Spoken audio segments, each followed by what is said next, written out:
আসসালামু আলাইকুম। এই গায়ে আমনেগুলো লগে কুদরাত দুঃখের কাহিনী শেয়ার করুন বুঝছেন নি। আর পজেট দু গে বছর নতুন করে বেঞ্চে পাই 4 মাস 5 মাস ওর তো ইজের আটা ভাঙ্গে বৃষ্টির লগে রেনু সারিয়া করছি এক পাশে বৌমা সারিয়া আসিল আগের পজেটের তুন হালাইছি রেনু মেনু একসাথে কুম্মু যার বৌমা খাই নাই নিয়ে কিছু রান না।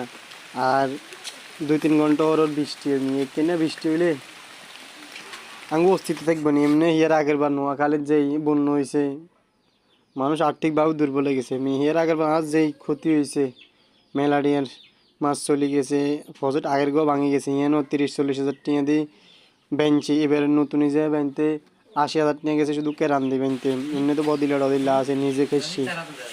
তো এই ব্যাগকে নোয়াখালীলে কুদরা কুদরা দোয়া করিয়ে না রে।